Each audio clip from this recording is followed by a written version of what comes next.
What is up, guys, and welcome to today's video. Now, as you guys can probably tell from the title of this video and the thumbnail, something quite tragic happened to our dog Crystal over the weekend, which I'll get to the topic of that. But before I start, this is the first video that I upload this week, and obviously Monday, Tuesday, Wednesday, everything went semi back to normal, and weighed in on Monday at 81.2, which was the lightest that I've weighed in so far. If you guys are interested in the 9-week challenge, by the time this video gets uploaded, there's a week and a half left, so probably lose another half kilo next week and then drop down to 80 on the last week. So we're a week and a half left of training, and then the last day weighing. So yeah, but I'm not gonna really talk about that right now, and there's no training in this actual video, so I'm going to relive, not that I want to, but kind of just explain to you guys what actually happened that day of the incident. Now, you can't really point fingers at anybody and say that it's someone's fault, because it's really no one's fault. It's more just, it's hard, I don't even know, it's just hard to explain. But it all happened, we were all inside, and my mum opened the door, and that's when the dog ran out. Now, it's not the first time that the dogs ran out, and it was like a chasing game for about 10 minutes, and she doesn't usually run on the road. She might cross the road, but it's not a habit. She usually stays on the footpath and whatnot. So it was like a chasing game for, like I said, 10 minutes. And how it all happened, it pretty much happened outside our house in the front, so not on our street, just on the side street, the intersection. Yeah, the little intersection that's at the end of our street. And we pretty much, and the view that I had was, I didn't see the whole actual incident. So from the beginning to the end, I saw from the middle to the end, I saw her come out under the car. So yeah, I didn't see the whole crash, but I felt, obviously sorry for Tamara, who's sitting next to me, because she saw the whole thing from the beginning to the end, and she was the first person to actually get to the dog and whatnot. So from the view that I had was kind of the end bit, but I heard the initial hit, and and what stuck with me, and what's still like going through my mind, and I still on replay, is just the sounds that she was, like the sound and the noise, yeah, the cries. That was just like something that you don't want to ever hear and whatnot. So obviously from that point on, I ran to the dog, and I saw how she was on the floor, and literally I just didn't know what to do. But from what I can remember was, she was on the floor and I crouched down. I remember pushing my sister and my mum away, trying to just get them to turn the car on so that we could take her to the vet. I knew that we had to take her to the vet, so I just wanted someone to turn the car on. And then I remember seeing the car that hit her stop, and people walk out of the car. I don't remember exactly what they look like or anything like that. It was a white car, but it doesn't really matter. It was a forward drive, and I'll tell you guys why that's an important part later, because and then I just remember seeing her on the floor crying, and I touched her on her, I placed my hand on her head, and she didn't bite down on me, and she didn't try to. And then after she put her mouth in my, her mouth in my hand, kind of like, it was like a clench. It's like when humans, they feel pain and you squeeze someone's hand. That's kind of what she was doing on my hand with her, but obviously with her mouth. So she wasn't biting down, she was just kind of telling us that she was in pain and she needed help. And then as soon as she let go, I just vividly remember 4 blood drops just hitting the floor. 2 of them hit her paw, and 2 of them hit the floor. And from then, that's when my heart was just, that was when I was just like, I don't know what to do right now, because I've got a dog that's just been hit by a car, and that potentially has an opened wound, and I can't see it, so I don't know where it is, how severe it is.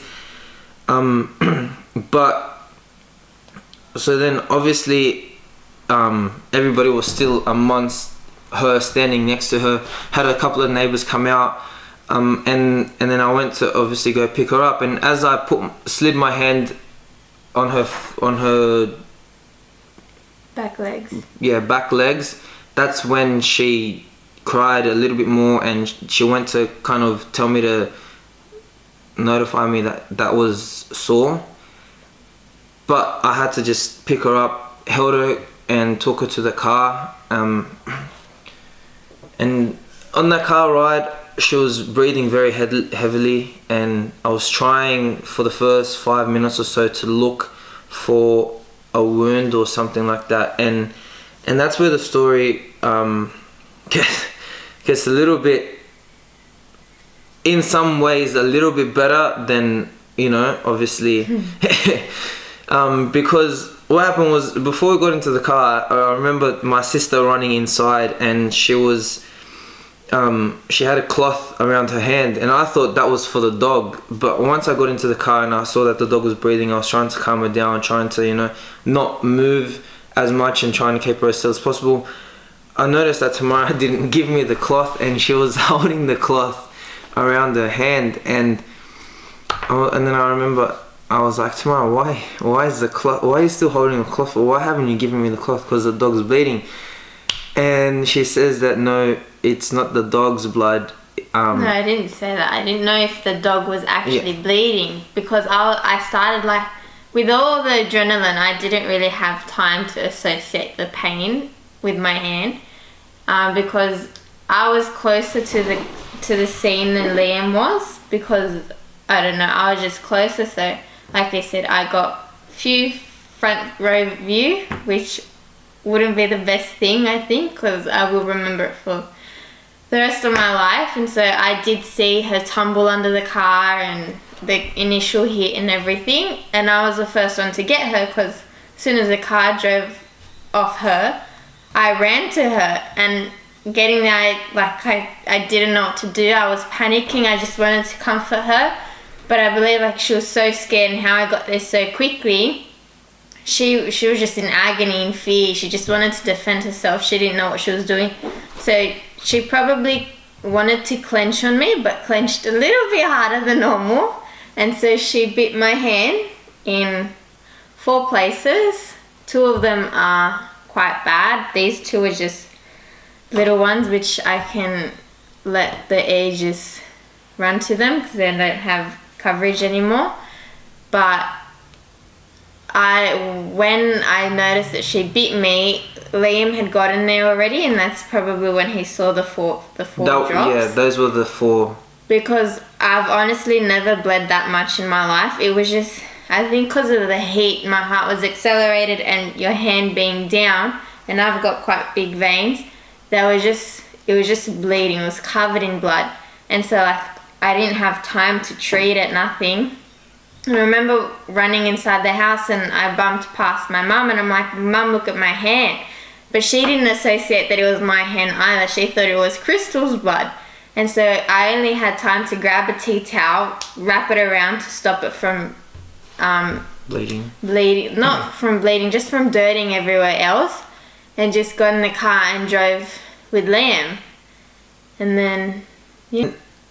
From that, her point of view on how the incident went, from there, then that's when I found out that it wasn't the dog's blood, it was her blood that had fallen onto the floor.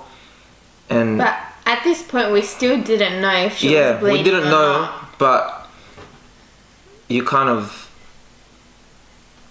I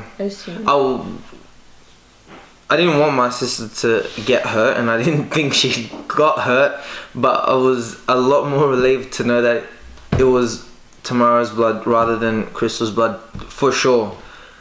And then in saying that, and then we drove off, got to the vet, and I just remember it was a busy day. Saturday.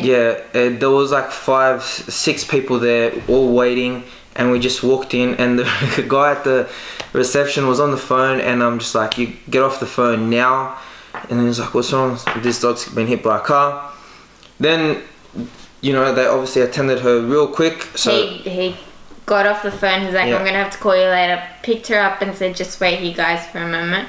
Like, it was amazing, the reception they gave the dog. And then they had the X-rays, and then we just had to wait like 3-4 hours, something like that. And then they called us back. We went in, we saw the X-rays, and I have the X-rays up on the screen now. As you can see, well, when he called me, he said, I got good news and bad news, that she hasn't broken any of her ribs, her spinal cord, her heart and her organs are still working, her diaphragm is still fine. There was a little bit of build-up of fluid, but that's normal once you get hit by a car. She was breathing normally still, and so all that was the important stuff and the vitals, organs. The life or death threatening stuff. And then he said, there's bad news, and the bad news is that she broke her pelvis, as you can see. And the problem with that is that it's a very severe break that only a specialist can fix. Because it was on the joint of the bone. It wasn't within the bone, it was on the joint. So the two joints like fractured away from each other, which as you saw from the picture, it just doesn't look pleasant at all. So then we get there, and then he shows us the actual X-rays, and we see it, and then he shows us this other one, which as well. And if you notice, there's a circle right now. If you notice where that circle is, there's a gap between, and there's supposed to be a bone there. And that's when I asked him. Not that there's meant to be a bone there. That's where the two bones that are on either side are there's not meant to be a gap there. Yeah. So I asked him why there was no bone there, and he hadn't noticed that at first because he was worried. Yeah, on the other more important bits rather than just her tail.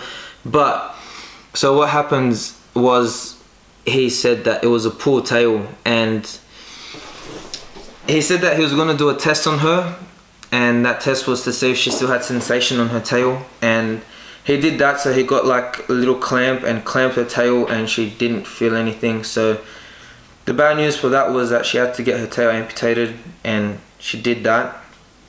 At that point, she was very, very drugged up, very sedated, not really awake, but awake enough to be able to feel the clamp. But yeah, she didn't feel it. And so that's pretty much on that day. And then after that, it was just a hassle for finding a specialist because of the day that it was. Saturday, Sunday being the next day, Monday being a public holiday, and Tuesday a lot of people already been booked out. So it was a hassle trying to find someone urgently and whatnot. So we ended up taking her to Sash and Sash Vets. Yeah, so we dropped her off yesterday, and it was they ran us through the X-rays and the procedure and whatnot. So they called me recently, and they said that the procedure went well. Obviously there was a few complications with how the joint and the placement of the actual break was, so but there's nothing that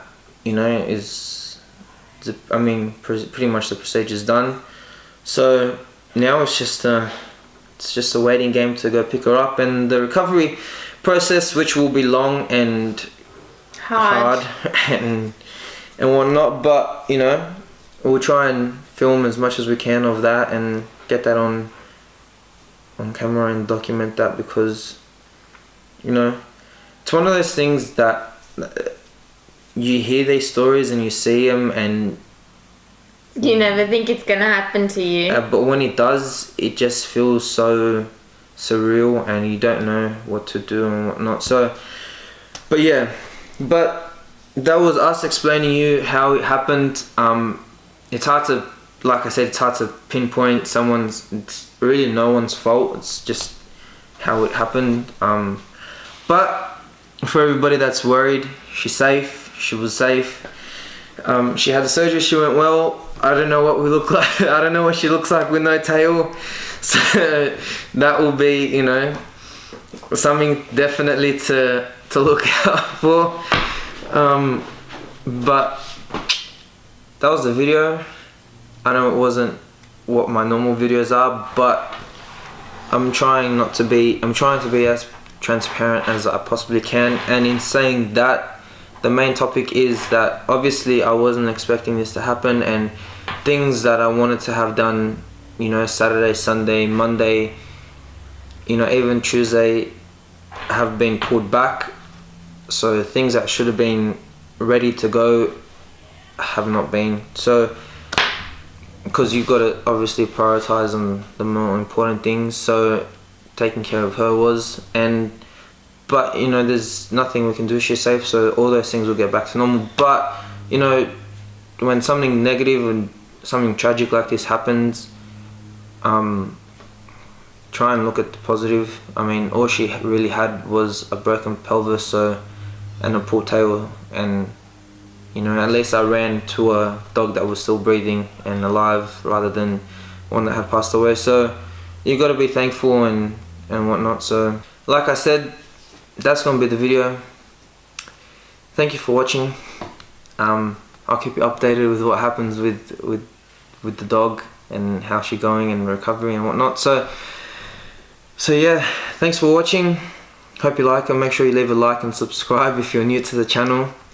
And yeah, hope the next one will be a lot more cheerful. So stay tuned for that, and I will see you guys all in the next one. Bye bye. Bye.